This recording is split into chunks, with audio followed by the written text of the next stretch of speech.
Halo Kristokers, selamat datang di channel Kristok. Kali ini Kristok mau membahas tentang film Susi Susanti Love All yang menceritakan perjalanan seorang Susi Susanti dari seorang balerina menjadi seorang pebulu tangkis profesional, bahkan satu-satunya tunggal putri yang memperoleh emas di Olimpiade. Mau tahu keseruannya? Simak terus ya. Susi Susanti tumbuh di tanah kelahirannya di Tasikmalaya bersama orang tua dan satu orang kakak yang namanya Rudi. Ibu Susi merupakan seorang pengusaha bakpao, sementara ayahnya Risat Haditono adalah mantan atlet PON yang harus pensiun karena cedera. Nonton aja yuk. Kamu kumaha sih? Katanya kan mau dapat hadiah. Kamu mau dapat hadiah kudu ikut lomba dulu atuh, Neng. Kan Papa nggak ada, Ma. Ya, si Papa lagi nemenin bertanding. Film ini dibuka dengan peringatan 17 Agustus di Tasikmalaya. Susi kecil akan tampil di panggung memakai baju balet karena sang ibunda sangat menginginkan Susi menjadi balerina. Namun bukannya tampil, Susi Susanti malah kabur saat harus tampil menari balet di panggung 17-an. Dia memilih menonton sang kakak bertanding bulu tangkis yang berakhir kalah dan diejek oleh lawannya. Tak terima si kakak diejek, Susi menantang sang juara bertahan bulu tangkis di Tasikmalaya untuk bermain dengannya. Walaupun awalnya sempat ditentang oleh ibunya karena ejekan lawan, ibu akhirnya menginginkan Susi bermain badminton. Tak disangka Susi kecil sukses melumpuhkan lawan dan memperoleh kemenangan. Kemenangan Susi langsung disambut meriah oleh semua warga Tasikmalaya karena tak disangka seorang perempuan kecil memakai baju balerina berhasil memenangkan pertandingan. Sesampainya di rumah, sang ibu masih tidak terima Susi memilih memain badminton karena ada anggapan orang zaman dulu olahraga adalah sebagai kegiatan maskulin dan dianggap tidak cocok bagi Susi yang sejatinya seorang perempuan. Alhasil Susi kecil kesal dan ngambek sampai masuk ke kamar. Sampai malam Susi tidak mau keluar kamar sampai sang ayah khawatir.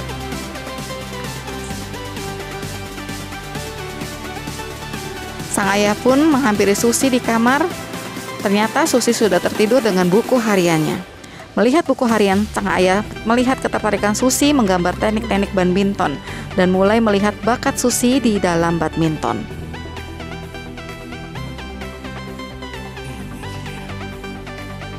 Gayung bersambut karena kemenangan Susi di acara 17 Agustusan lalu, Susi mendapat tawaran berlatih di PB Jaya Raya. Pertandingan yang tak direncanakan itu membuka kiprah Susi Susanti di dunia bulu tangkis. Susi dan sang ayah pun bersiap berangkat ke Jakarta. Tak lupa Susi berpamitan sambil memeluk sang ibu memohon restu untuk berangkat ke Jakarta.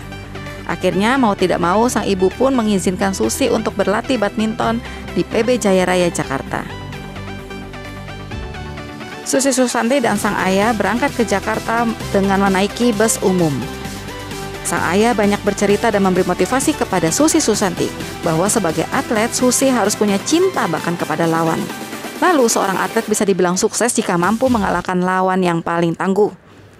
Sesampainya di PB Jaya Raya, Susi senang melihat bagaimana atlet-atlet legenda bulu tangkis terpampang di dinding PB Jaya Raya. Jam 1 anak-anak pada sekolah, terus jam 2 sampai jam 5 kita latihan teknik lagi.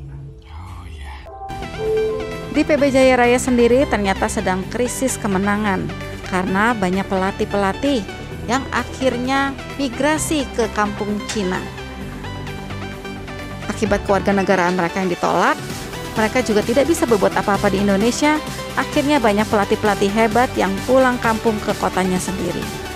Dengan demikian tidak ada yang melatih calon atlet-atlet muda ini. Namun Susi Susanti tidak padam semangat. Dia terus berlatih karena dia ingin menjadi seorang yang hebat. Oke, yang lain latihan rally ya. Berlatih di PB Jaya Raya tidak semulus yang dibayangkan Susi Susanti. Jadwal latihan yang padat sering membuat Susi jenuh. Belum lagi cedera yang harus dialami saat sedang berlatih, membuat mental Susi kecil drop dan Susi pun menyendiri ke taman. Secara kebetulan sang ayah mendatangi Susi sambil menghibur Susi. Kita pulang aja ke Tasik yuk. Tasik enak. Bisa makan siapu buatan mama tiap hari. Dan gak perlu capek-capek latihan. Semangat dari sang ayah membuat Susi bangkit. Sang ayah berkata bahwa kesempatan yang diterima Susi tidak akan datang dua kali. Susi harusnya bersyukur karena dia mendapat kesempatan menjadi atlet profesional. Susi pun langsung menggambar satu medali emas yang akan ditunjukkan kepada sang ayah. Dia berjanji suatu saat nanti dia akan memenangkan medali emas. Saat sedang latihan di PB Jaya Raya, Susi protes tentang program latihan yang Susi jalani. Dan ternyata program tersebut dibuat oleh Rudi Hartono. Susi kecil diminta bertemu dengan sang legenda Rudi Hartono. Dalam kesempatan ini, Rudi Hartono pun memberikan motivasi kepada Susi Susanti. Saya lihat bakat luar biasa di kamu. Tapi bakat saja tidak cukup. Perlu disiplin yang tinggi. Disiplin fisik dan disiplin mental. Dalam pertandingan, lawan terbesar kita bukanlah pemain yang kita hadapi. Lawan terbesar kita sendiri. Di tempat yang lain, Pak Siregar sebagai Sekjen PBSI sedang mempersiapkan keikutsertaan Indonesia dalam turnamen-turnamen. Pelatih-pelatih yang pernah pulang kampung ke negara Cina pun dipanggil kembali, yaitu pelatih Chu Xia dan Tong Sin Fu. Namun sebelum memulai sebagai pelatih, Chu Xia dan Sin Fu sempat mempertanyakan status keluarga negaraan mereka kepada Pak Tri Sutrisno dan Pak Siregar. Pak Tri Sutrisno ingin lebih dulu mendapatkan bukti prestasi dari keduanya. Dilatih oleh Tong Sin Fu dan Chu Xia, pada tahun 1985, Susi Susanti berhasil memenangkan World Championship Junior. Kemenangan itu akhirnya membawa Susi Susanti untuk melangkah ke pelatihan nasional PBSI. Susi Susanti menjadi atlet yang dicintai di Indonesia. Prestasi mengantar Susi ke pelatnas. Sus, gue udah nebak deh, tahun ini lu pasti dipanggil pelatnas juga. Di sanalah ia mengenal Sarwenda, Ardi Wiranata, dan Alan Budi Kusuma. Pada waktu itu Alan Budi Kusuma masih cuek dan masih berteman dengan Walkman-nya sehingga tidak terlalu mempedulikan Susi. Sedangkan Susi pada pandangan pertama sudah menaruh perhatian kepada Alan Budi Kusuma. Sejak dilatih oleh Tong Sin Fu dan Liang Chu Xia, Susi Susanti meraih banyak prestasi di pertandingan bulu tangkis. Sehingga Chu Xia mengusulkan kalau Susi Susanti bisa mewakilkan Indonesia di Sudirman Cup 1989. Walaupun awalnya sempat ragu, akhirnya Tri Sutrisno pun mengizinkan Susi mewakili Indonesia. Sudirman Cup 1989 ini menjadi debut utama Susi, juga satu dari sekian ujian berat Susi. Karena Susi harus dibebani mencetak poin lantaran dua laga sebelumnya dimenangkan oleh wakil Korea Selatan. Meski dalam keadaan tertekan dan sempat ketinggalan poin, namun Susi akhirnya comeback dan mampu keluar sebagai pemenangnya. Susi Susanti pun berhasil meraih medali emas di Sudirman Cup Jakarta, seketika mengalahkan Korea Selatan. Di tahun yang sama juga, Susi memenangkan medali emas di World Cup Guangzhou. Berada di pelatnas dalam waktu yang lama membuat Susi dekat dengan Alan Budi Kusuma.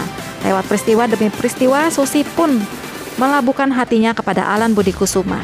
Mereka sering berjanjian keluar, pergi makan, pergi ke toko buku. Bahkan acap kali keduanya melanggar jam malam demi berkencan. Sering-sering senyum gitu, tambah manis soalnya.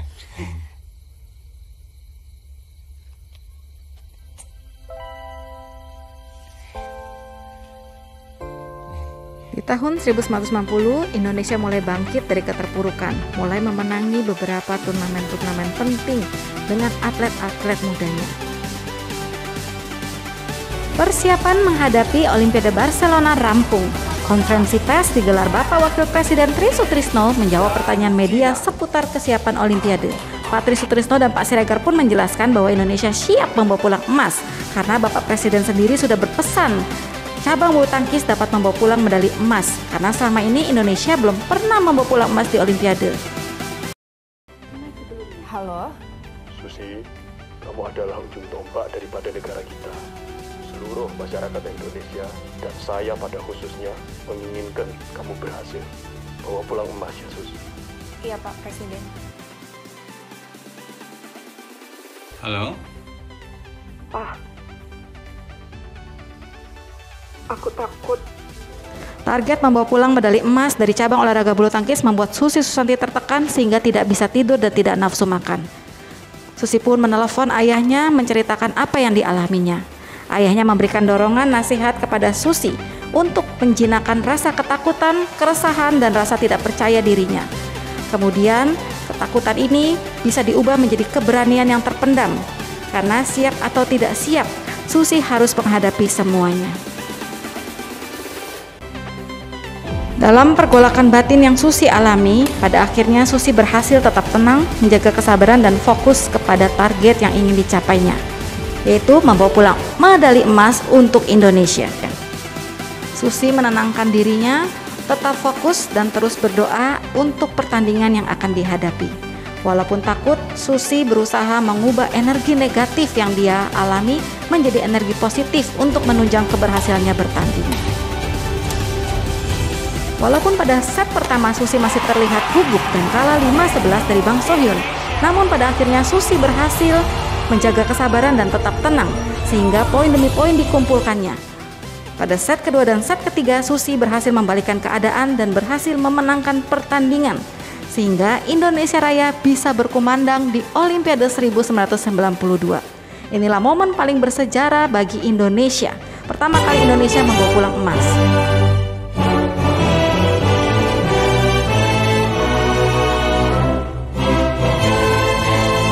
Bukan hanya Susi Susanti yang membawa pulang emas, pebulu tangkis Alan Budi Kusuma juga membuktikan dirinya. Walaupun dirinya sempat dicerca, dimaki, dan tidak dianggap juara, namun Alan Budi Kusuma mampu membuktikan dengan menjuarai tunggal putra kompetisi di dalam cabang bulu tangkis. Sehingga beberapa media asing memberi sebutan kepada kedua atlet itu, Susi Susanti dan Alan Budi Kusuma, dengan sebutan pengantin Olimpiade. Menang di Barcelona tak lantas membuat Susi Susanti tenang. Konflik-konflik mulai berdatangan dalam hidup Susi dan mewarnai langkah karirnya di dunia bulu tangkis. Rupanya, Susi belum resmi menjadi warga negara Indonesia. Semua tantangan yang berhasil ditaklukkannya tak cukup untuk meloloskan selembar kertas bernama Surat Bukti Kewarganegaraan Republik Indonesia. Sampai Susi harus mengungkapkan kekesalannya kepada wartawan saat konferensi pers. Kesombongan, frustasi, dan kemarahan mendominasi batin Susi. Dan ini berpengaruh kepada prestasinya di cabang Olimpiade Atalanta berikutnya tahun 1996. Sehingga Susi hanya mampu memperoleh medali perunggu dan kalah dari lawan yang peringkatnya jauh di bawah dia. Bukan hanya Susi Susanti, pelatih Tong Sin Fu dan Liang Chuxia juga menuntut Pak Siregar untuk memberikan kewarganegaraan Indonesia kepada mereka. Atau kalau tidak diberikan, mereka lebih baik pulang kembali ke negara Cina. Di tahun 1997, kedua pemain Alan Budi Kusuma dan Susi Susanti mewujudkan keinginannya dengan melangsungkan pernikahan. Dan berjanji untuk hidup dalam suka dan duka, sehat maupun sakit. Tahun 1998 terjadi gejolak ekonomi di Indonesia, bahkan sampai menyebabkan kerusuhan. Di saat yang sama, Timnas Indonesia juga harus mewakili Indonesia di Thomas Uber Cup tahun 1998 di Hong Kong. Kondisi kemarahan, ketakutan, dan kekecewaan mendominasi tim bulu tangkis Indonesia karena mereka harus bertanding di tengah rasa khawatir terhadap nasib keluarga mereka di Indonesia. Kemarahan pada perusuh yang anarkis dan hujatan dari negara-negara lain. Bahkan para demonstran berdemo di depan stadion di tempat mereka bertanding. Belajar dari kegagalannya di Atlanta, Susi dapat membalikkan keadaan dan mengambil keputusan bijak, mengajak teman-temannya untuk tetap membela Indonesia. Saat itulah Susi bangkit mengenakan jaket putih bertuliskan Indonesia, dan ia bisa bertanding dengan baik. Sebagai atlet berdarah Tionghoa, Susi langsung mendapat berbagai sorotan, salah satunya dari wartawan CNN. Wartawan CNN bertanya kepada Susi tentang kecintaannya terhadap negaranya yang kini sedang dilanda kerusuhan. Pertanyaan tersebut membuat Susi bimbang sekaligus takut. Namun Susi dapat tetap berjawab dengan mantap.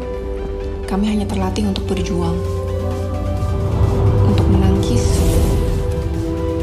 untuk bertahan. I am Indonesian, and I will always be.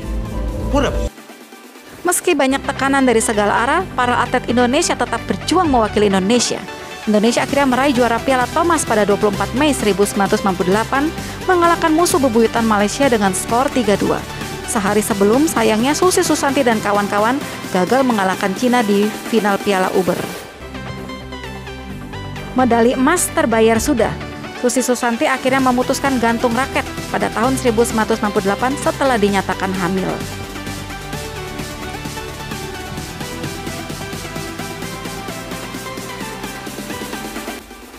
Lunas. Aku bangga. Gimana Kristokers dengan film Susi Susanti Love All ini? Bisa komen di bawah ini ya. Bisa juga beri saran dan kritik. Jangan lupa di like dan subscribe. Bye!